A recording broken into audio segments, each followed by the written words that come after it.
De retour dans l'Africa Newsroom, nos invités nous ont rejoint. Jimmy Adjoviboko, cofondateur du centre de formation de Jean Bart. Bienvenue sur Africa 24. Merci, bonsoir.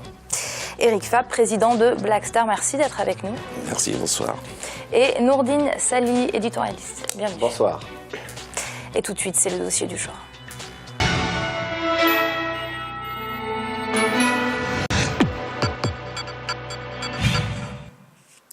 Les centres de formation de football commencent à se multiplier sur le continent africain.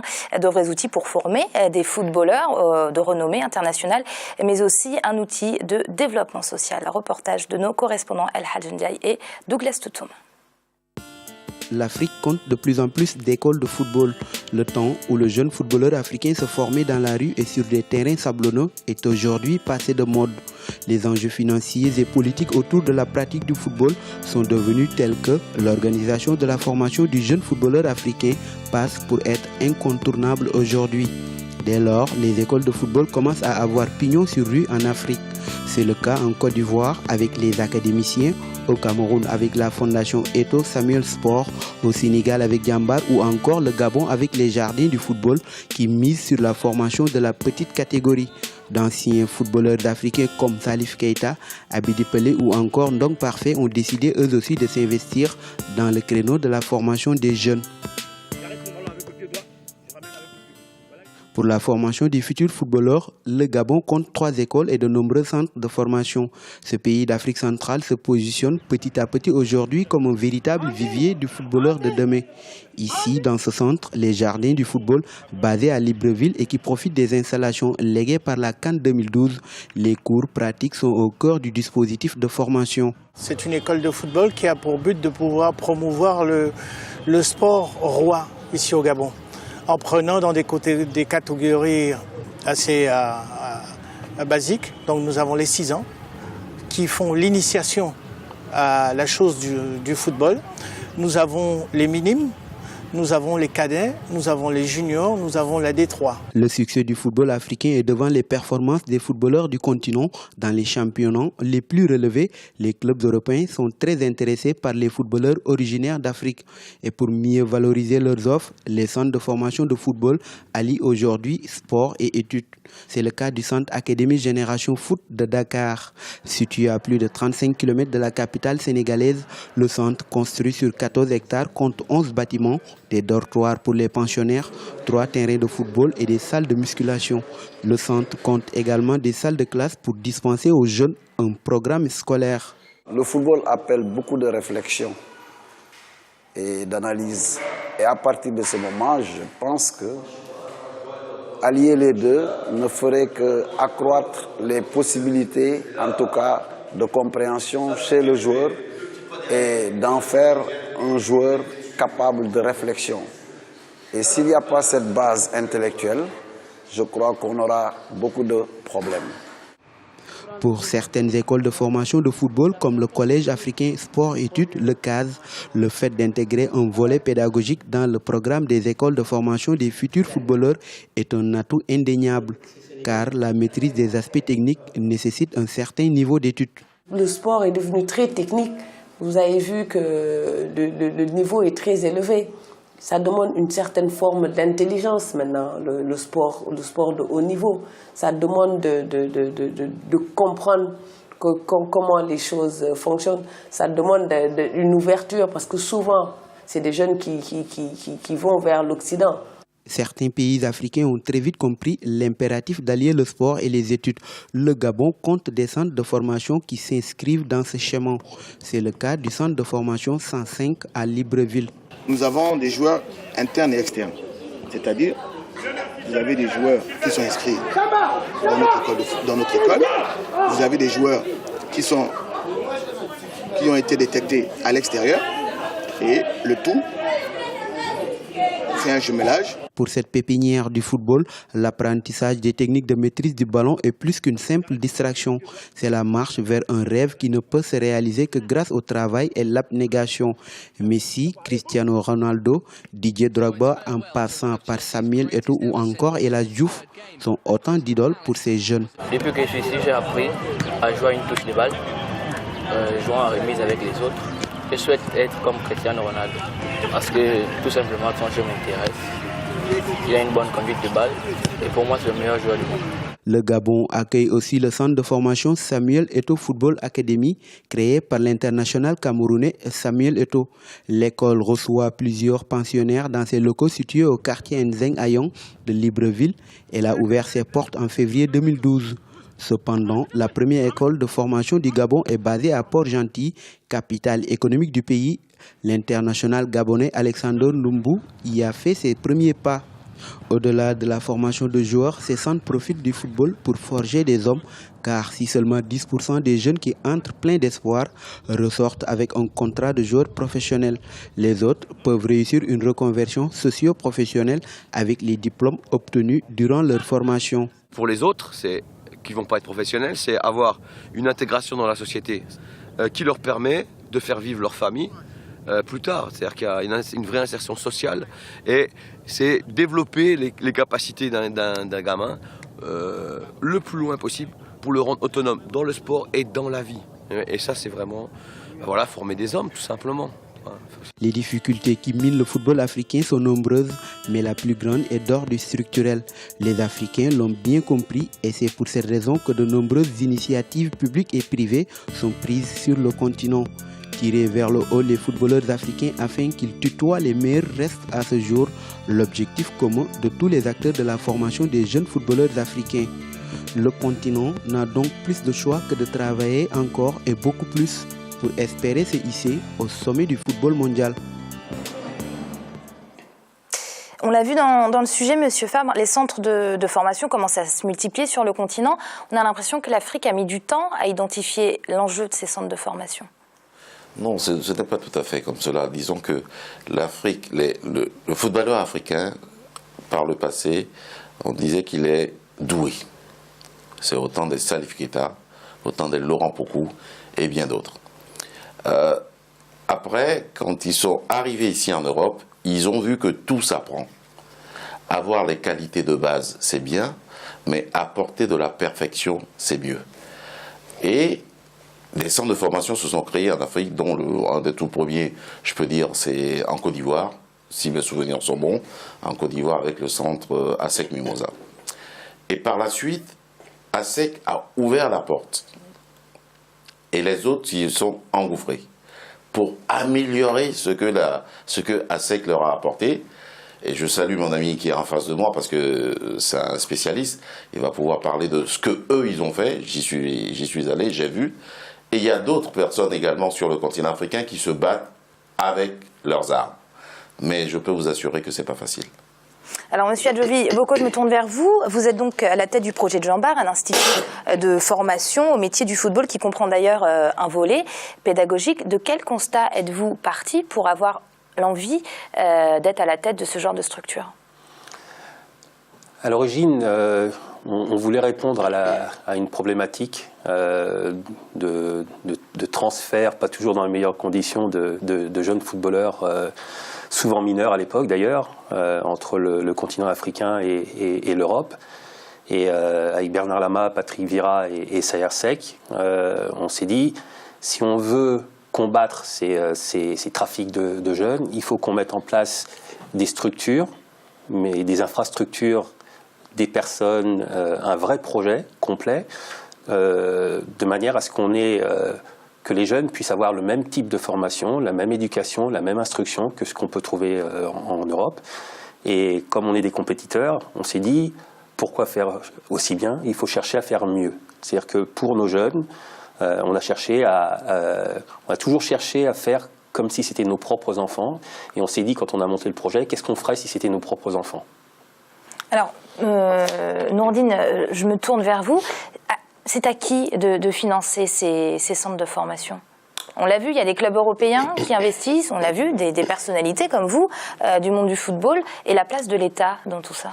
Oui, le financement c'est un peu complexe, il y a beaucoup de... C'est pas similaire et c'est pas identique à tous les cas et à tous les pays, et notamment à tous les clubs, parce que quand vous avez des clubs qui sont autogestion, qui ont leur centre de formation, c'est une gestion vraiment, on va dire, au sein des clubs. Quand il y a un projet du sort de celui qui présente préside Jimmy, c'est un projet colossal, c'est un projet qui est énorme. Donc vous êtes obligé d'aller chercher des partenaires avec soit des fonds parfois de l'extérieur ou même au sein de notre continent. Donc la question de financement, ça reste vraiment très délicate et très large.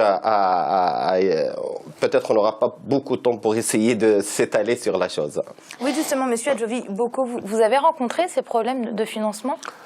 Oui, comme tout projet, mais quand on a débuté, il faut savoir que c'est quand même un projet qui a coûté 3,5 millions d'euros. On est parti sur l'idée que le projet pouvait et devait se monter en partenariat avec l'État français, l'État sénégalais, la région Nord-Pas-de-Calais, des partenaires privés, publics. Il a fallu qu'on se retrousse les manches et qu'on aille démarcher justement les entreprises, qu'on les fasse adhérer à notre idée. Et je pense que ce qui a plu et ce qui a fait que les partenaires nous ont suivis, c'est que le projet ne se limitait pas à un projet sportif. Il y avait un vrai projet pédagogique, un vrai projet de développement. Et aujourd'hui, la plus grande fierté, c'est d'être parvenu à atteindre la totalité de nos objectifs, que ce soit sur le plan pédagogique, au niveau de l'éducation et de l'instruction, d'un point de vue purement économique. On a aujourd'hui un modèle économique qui est viable et qui nous permet d'avoir 85 salariés qui sont payés régulièrement, d'avoir une équipe professionnelle avec des joueurs qui sont payés régulièrement sur 12 mois, d'avoir un vrai projet et d'avoir un vrai modèle économique viable. Alors, Monsieur Fabre, pour parler de ces volets pédagogiques qu'on introduit dans ces centres de formation, c'est une nécessité selon vous pour former les jeunes footballeurs ? C'est indispensable. Et tout à l'heure, vous avez parlé de l'État. Mais l'État, le rôle de l'État, c'est ce qu'ils font dans les pays où il y a un championnat, il y a un suivi de championnat. Parce qu'on ne peut pas former les jeunes qui jouent pas au football. Donc il faut quand même que le championnat soit bien organisé et qu'il y ait une compétition. Et si vous formez des jeunes sans compétition, il y a des pays aujourd'hui qui participent à la Coupe d'Afrique des Nations où il n'y a même pas de championnat. Mais comment voulez-vous que ces jeunes-là puissent s'exprimer? Mais on voit que quand le travail est fait à la base, on a toujours des résultats. Et si vous prenez la majorité des pays, le top 10 par exemple en Afrique, vous verrez qu'il y a un championnat bien suivi et l'État a joué bien son rôle en appliquant les règles, les fondamentaux. On sait que de telle période à telle période, le championnat va se dérouler et surtout le championnat des jeunes. Et si vous formez des jeunes, il faut qu'il y ait une compétition. Alors Nordine, vous êtes d'accord, ce doublé études-sport devrait être systématique aujourd'hui dans les centres de formation? Évidemment, évidemment. Je vais juste revenir par rapport à ce qu'a évoqué tout à l'heure Jimmy dans ce contexte-là, c'est que avant on prenait des jeunes, c'était un projet d'abord sportif. Tout court sur le monde. Actuellement, on va jumeler l'aspect, le projet, il est sportif et avant, il est pédagogue et social, puisque j'ai suivi très bien ce qui se passe au sein de deux académies qui me tiennent vraiment à cœur, c'est celle de Dion Bars et celle de Salé, de notre ami Nasser Larguette, là où il y a une grosse similitude par rapport dans le travail, c'est pas pour... Donc, quand vous voyez, il y a des membres qui sortent de Dion Bars qui sont pas bons en football, mais malheureusement, ils sont réussis dans l'autre côté, on voit des jeunes qui sont passés par cette académie, qui sont venus ici en Europe terminer leurs études. Ou bien ils se sont introduits dans des grandes écoles, notamment au Sénégal. C'est là le but. Et les nobles d'abord, c'est pédagogue avant tout. C'est vrai qu'on a des jeunes. On aimerait bien voir des Samuel Eto'o et des Drogba partout, mais malheureusement, le talent, il est comme ça. On essaie de former, mais parfois, on a des jeunes qui réussissent autre que dans le football. Et c'est ça ce qui, je pense, le but d'abord global et idéal dans ces institutions. Oui, vous pouvez en parler, Monsieur Adjovi Boko. C'est aussi un outil d'insertion, j'ai envie de dire socio-professionnel. Tout à fait. Et ce qu'on essaye d'expliquer à nos jeunes quand ils arrivent, à nos jeunes et à leurs parents, parce que c'est vraiment une chose importante, c'est l'implication des parents dans le projet de vie du jeune. C'est d'expliquer que pas plus de 10%, et encore si on travaille très bien, pas plus de 10% des jeunes qui rentrent à l'Institut deviendront professionnels et pourront vivre du football. Mais ça ne veut pas dire que ces jeunes ne pourraient pas ou ne pourront pas vivre dans le football. C'est-à-dire qu'il y a aujourd'hui tout un tas de métiers qui tournent autour du sport et qui nécessitent un certain niveau d'études. C'est la raison pour laquelle l'instruction pour nous et l'éducation jouent un rôle prépondérant. C'est-à-dire que, pour vous donner un exemple, un jeune qui ne travaille pas, qui ne montre pas une envie de travailler au niveau de l'école, ne joue pas. Et Saher Seck, qui est le président, a déjà supprimé pendant plus de 2 mois les entraînements d'une classe entière, enfin d'une catégorie entière, parce que à l'école, il ne donnait pas satisfaction. Donc ça, il n'y a rien de pire pour un jeune que de les priver de ce qui les passionne. Mais par contre, derrière, je peux vous dire que les résultats ont été là. Donc pour nous, le plus important, Saher a souvent l'habitude de le dire, et je reprends souvent cette citation, il dit que c'est pas le football qui développe un pays, c'est les jeunes et l'instruction qu'on leur donne. Et c'est ça, c'est vraiment la chose la plus importante. Certains deviendront footballeurs professionnels. On a l'exemple d'Idrissa Gueye, qui est notre référent aujourd'hui, qui joue au LOSC. Je parle de référent, non pas parce que c'est un bon joueur, c'est aussi parce que c'est un homme assez exceptionnel. C'est vraiment quelqu'un, aujourd'hui, voilà, quand on nous demande ce que peut être un Diambar, c'est effectivement un joueur qui a des qualités de footballeur, mais surtout un homme accompli, et c'est ce qu'on cherche à avoir. Nourdine, vous vouliez intervenir? Oui, dans le même sens, c'est que on a vu une pléiade de joueurs qui sont sortis. On a vu des joueurs, quand on voit, tout à l'heure, pour revenir un petit peu à ce que vous disiez tout à l'heure, pour l'histoire et l'évolution de la formation, c'est que ces jeunes-là, à un certain moment, regardaient ces idoles, qui sont Jimmy, qui sont Samuel, qui sont Abidi Pelé, et j'en passe.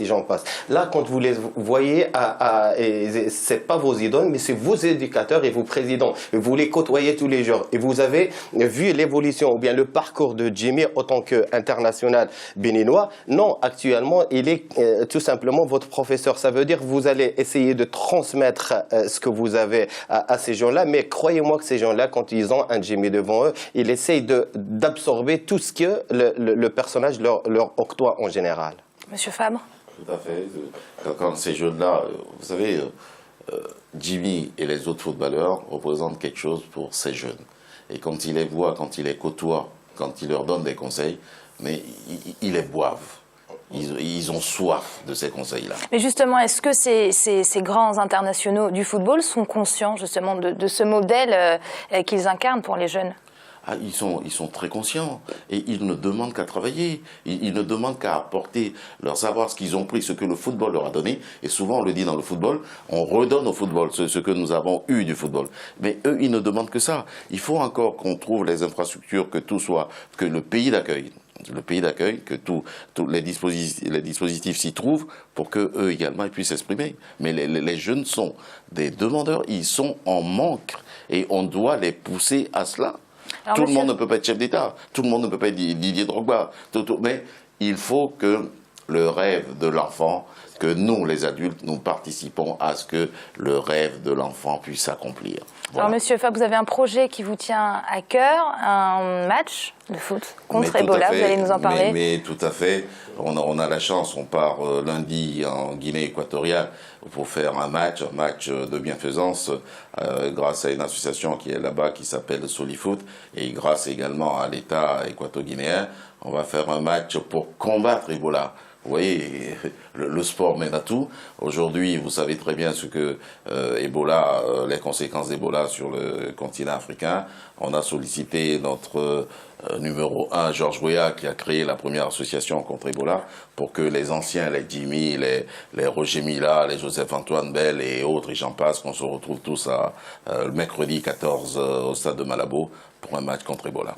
Monsieur Adjovi Boko, vous serez donc au rendez-vous? Oui, quand le président nous appelle, on répond toujours présent, et surtout, surtout pour des causes comme ça. Toutes les causes, et notamment celle d'Ebola, on ne peut pas ne pas y répondre. C'est pas possible.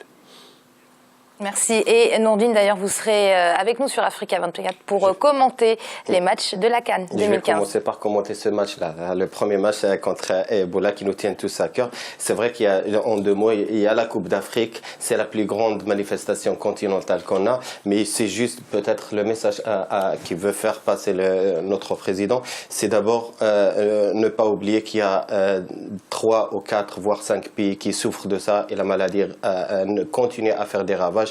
Il faut essayer de s'unir pour d'abord combattre et éradiquer cette maladie de notre continent. C'est la solidarité qu'on trouve dans le sport. Exactement. Merci messieurs, ce sera le mot de la fin, un très beau mot d'ailleurs. Merci monsieur d'avoir été avec nous. Merci beaucoup. Monsieur Fab, merci de nous avoir accompagnés. Et Nourdine, merci d'avoir été avec nous pour ce débat.